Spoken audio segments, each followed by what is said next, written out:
Avant de terminer tout simplement ces journées européennes des métiers d'art 2022, j'avais envie de vous faire partager les questions qui ont été posées au réel.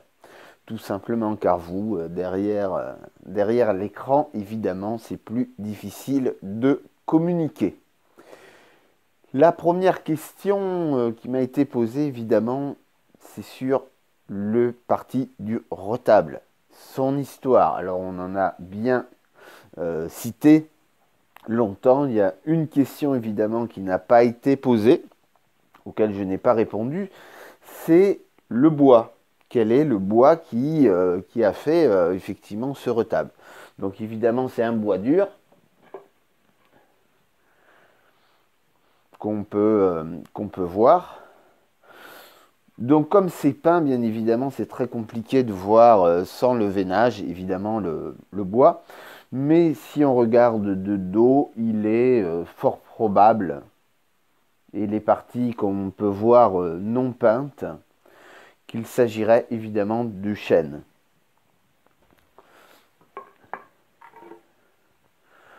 Ça ressemble totalement à un veinage tout simplement du chêne avec quelques mailles visibles.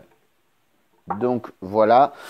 Et puis l'arrière de la pièce qui a été aussi montré, voir qu'il y a quelques traces ici et ici, bien évidemment, avec certainement une fixation murale qui a été faite. Donc voilà. Donc bien évidemment, une question en entraînant une autre, souvent le dialogue passe par comment reconnaît-on les bois, les particularités des bois, bien évidemment, dont le chêne, avec la difficulté, parce que le chêne se remarque évidemment que par les mailles et non par sa couleur. Et je vais vous montrer en gros plan le pourquoi je vous dis ça. Ici, vous avez tout simplement le chêne que l'on trouve dans le commerce, donc le chêne pubescent, bien évidemment. Et donc il peut être de cette couleur foncée, il peut être aussi de cette couleur claire ou moyen. Donc ça veut dire que, on le voit ici, où j'ai fait cette pièce donc de bâton rompu avec la pomme de pin, de la difficulté. Les couleurs sont très différentes, pourtant c'est le même bois qui vient du même commerce.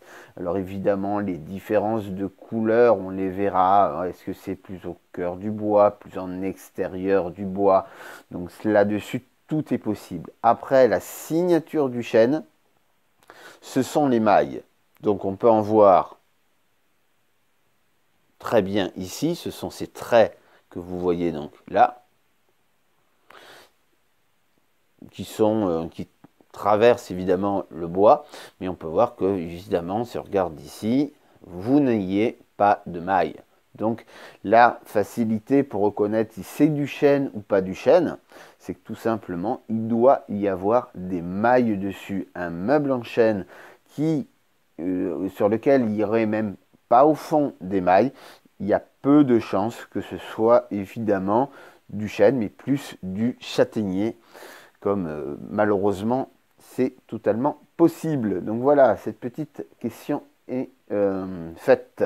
Autre sujet qui a été montré au point de vue réel, ça a été le bois du genévrier. Le genévrier, donc on peut voir ici.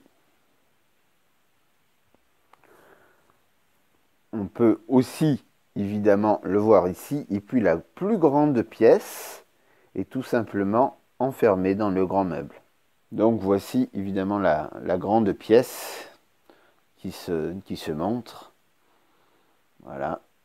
Et à côté, vous pouvez voir d'ailleurs les premières pièces qui ont été faites avec la pomme de pin qui sont aussi présentes ici. Autre pièce qui a fait excessivement parler, tout simplement, c'est qu'il y a du bois fossilisé dans cette présentation. Et oui, c'est la pièce du haut. Voilà, c'est la première fois que j'ai présenté, tout simplement, du bois fossilisé. Donc c'est un bois qui évidemment se fait avec au moins 100 ans, qui est enterré tout simplement. Ça a été très très remarqué car très très peu visible. Il ne faut pas évidemment confondre, ce qui est un peu le cas de certains, bois fossilisés et bois imputrescibles. Tout simplement, c'était un petit peu évidemment confondu car, par quelques personnes, tout simplement. C'est aussi un des purs classiques de l'exposition, c'est l'art de l'incrustation, mais c'est aussi le bois brodé. Tous ces petits trous qui font tout simplement une merveille, alors on en trouvait dans les paravents, on en trouvait aussi dans des volets. Ces pièces sont faites chez moi à la main, et façon de le voir est simple, si c'est fait en numérique, au laser, tout simplement, ce sera noir sur les bords. Évidemment, je ne vais pas utiliser les limes diamantées pour enlever le noir, ça n'aurait aucun intérêt et autant le faire directement à la fin.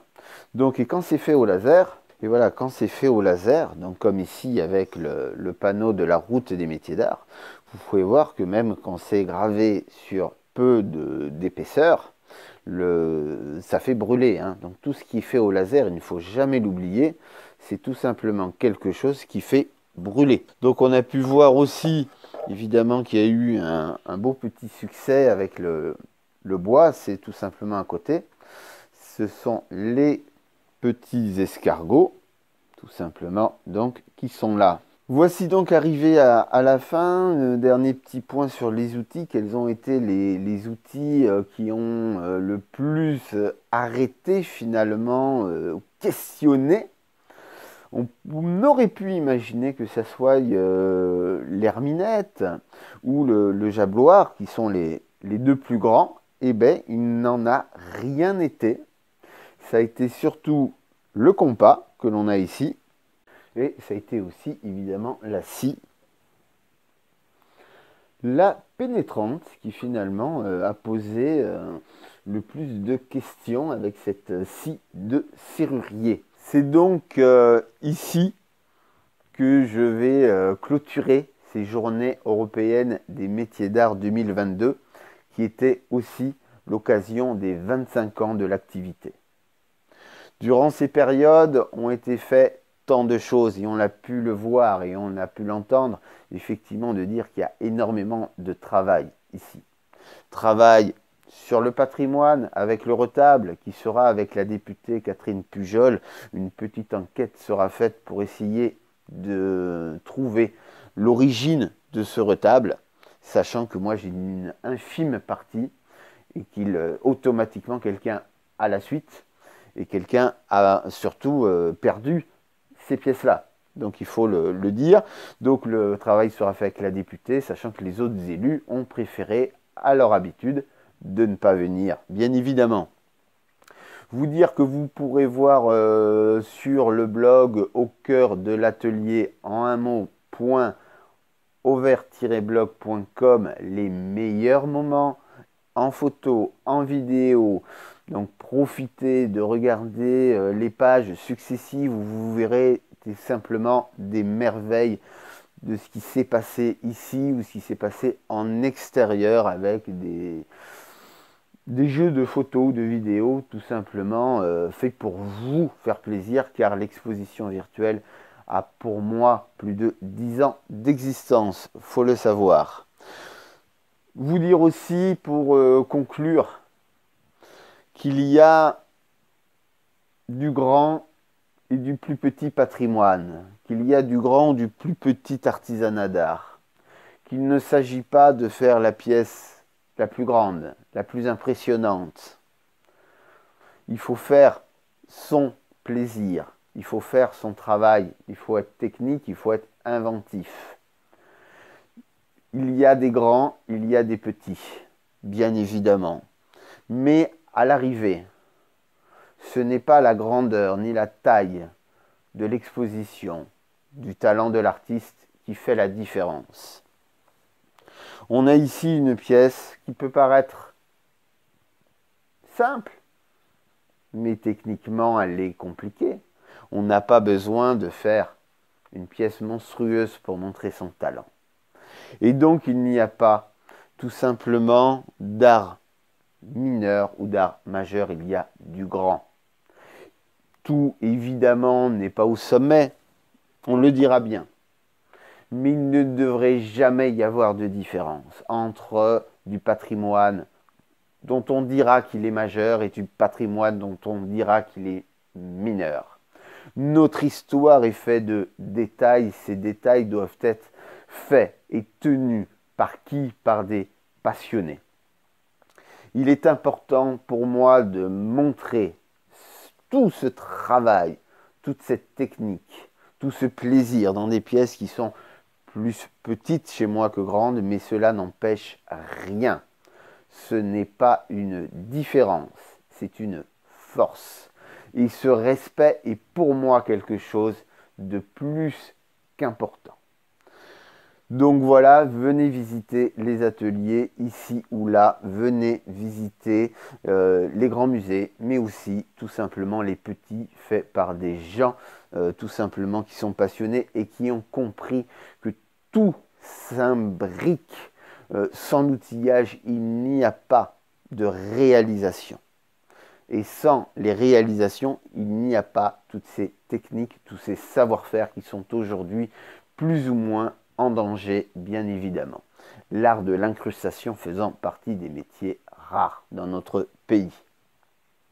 Donc voilà, c'est sur ce mot pour vous donner un petit peu envie de venir et un peu envie de vous dire mon ressenti, bien évidemment, réel devant ce qui se passe aujourd'hui, que je vous dis à très très bientôt. Quoi qu'il arrive, de toute façon, on va se retrouver avec grand plaisir, grand passion, que vous soyez ici en vrai ou derrière un écran. Pour moi, ça ne change rien. Le plaisir est toujours aussi grand, la passion est toujours aussi forte et rassurez-vous, je ne vais pas m'arrêter en si bon chemin. Allez, merci d'être venu me voir au réel, plus en virtuel bien évidemment, mais je vous remercie et à très très bientôt.